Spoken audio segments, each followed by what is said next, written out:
And I'm glad you brought up Dr. Sudarshan, though, because I think it's a very important name. It's a name that should not be allowed to be forgotten so easily, not in India at any rate. You talked about the Western scientists and this, and Western scientists and the way they look towards things in a very reductionist way. There is also, I find, another one problem. The famous Yellabra Subbarao. He was the first person to identify ATP. At that time, glycogen was considered as the major paradigm in the energy, as the energy coin of the living systems. And he said he zeroed in on ATP, but he was denied the honor. We have the example of G.N. Ramachandran, post-independence, G.N. Ramachandran. He came with that triple helical structure for collagen. Again, it was ignored. And in the case of Lynn Margulis, she was a woman who came with the idea of endosymbiosis. Again, she was actually humiliated by the science community. You think this problem of orthodoxy, a collective ego, is also operating in science? Does it have this Western prejudice in it? Have you encountered it? Yeah, I could add the name of Lisa Meitner. You know, the Hahn-Meitner theory.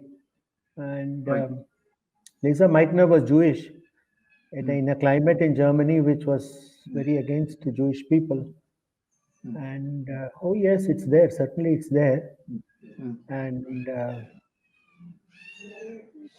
story of Yellappragada Subbarao is really tragic. And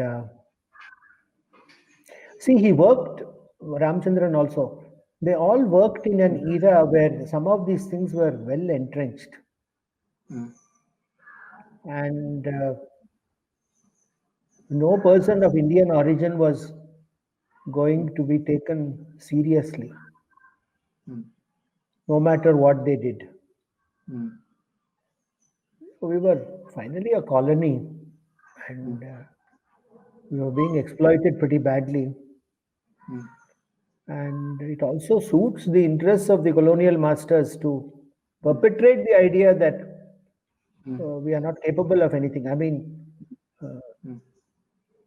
why did Mahendra Lal Sarkar start the Indian Association for the Cultivation of Science? Because he said Calcutta University is simply becoming a place where the British are turning out clerks. And you see, the universities of Calcutta, Madras, and Bombay, the research was not encouraged. It was not treated like Oxford and Cambridge. So when cultivation of science started, when universities like especially Delhi, Allahabad, Mysore, Andhra were started, the visionaries who started these universities emphasized research from the word go. Right? In distinct contrast to Madras, Bombay, and Calcutta universities.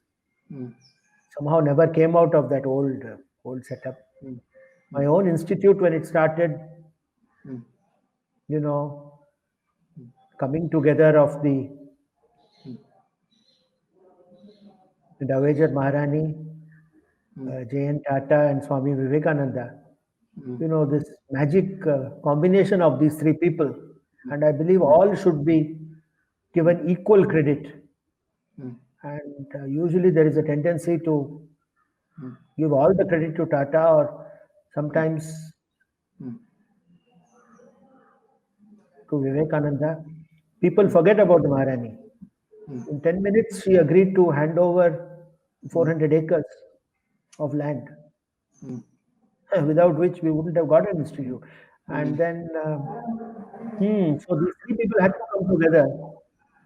And it was again set up with the idea of having a research atmosphere in a country that was realized that the colonial thing cannot go on the way the British came in the beginning. Oh yes, Arvindan. It's always been there, and I have felt it also. And I'm happy to say that people younger than me, gradually this is coming down. And I think the most important reason it's coming down is that the presence of people of Indian origin in all those countries who are very successful economically, the emergence of India as an economic power, Okay, we are not yet China. No reason why we can't be if we play our cards correctly. Science is done best in rich countries, and there's no getting away from it. And the richer you become in general, the more seriously you are taken. Because finally, in the end, it's whether we like it or not, it's money that rules the modern world. So when you tell me about the Ramchandran also, I mean, Ramchandran is a bit closer to me because the area is related, and I know many of the people, I knew many of the people who were in personal contact with Ramchandran. I myself have been privileged to talk with him on 2 occasions. It's a much more tragic story, and he might have been able to handle his situation better than he did. But perhaps I don't know, this is my personal opinion. I felt that he was more conscious of getting approval from white people than he need have been. You know, and this is something I learned from him also. I mean, as you go along, you learn from others. And I was lucky to have been born, say, 5 years after independence. The British influence was still very much there. Half the teachers in my school in Bombay came from Britain. So I saw them very frequently. It was not a distant memory. But at the same time, I think the post midnight children, I think we had a way of looking at white people in a slightly different way. I mean, it was the colonial mentality was still there. I mean, people say it is still there today, and I fear it is. But by and large, by the time it came to my son's generation, they don't even know who the British were. It's just some other country. Today, it's become a very poor, small island off the coast of Europe. I think that's how you should really. And it is not every foreign country. Specifically, it is Britain because they ruled us. So their attitude to us is very peculiar. Our attitude to them is still rather peculiar. So I wouldn't bring in the Americans or the Germans or the Japanese. If we can shake off this bugaboo of Britain from our minds completely, then I think many of these things, because finally it's on your attitude, A very famous Nobel laureate, in my first days of interaction with him, of course now I know him very well, but in almost one of my first interactions with him, he said, you are a very unusual person. I said, why? He said that you're the first Indian I've met who doesn't talk to me in a cringing, over-respectful way. I was not very old then, I was not very old.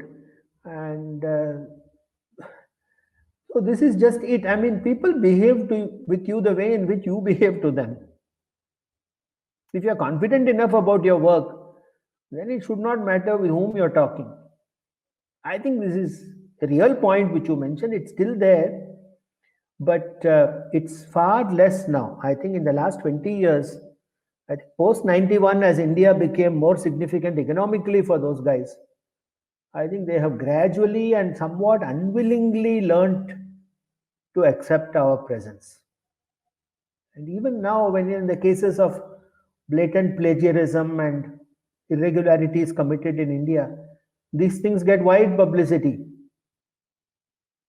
internationally because somehow, oh, these guys are only capable of this, and oh, we always knew about this about Indians. I mean, they don't say this about Chinese and other people. So it's a touchy topic. And I think with the passage of generations, I think if we can throw that particular island out of our mentality, then I think much of this will be just an academic historical discussion. It's only that island, no, nothing else.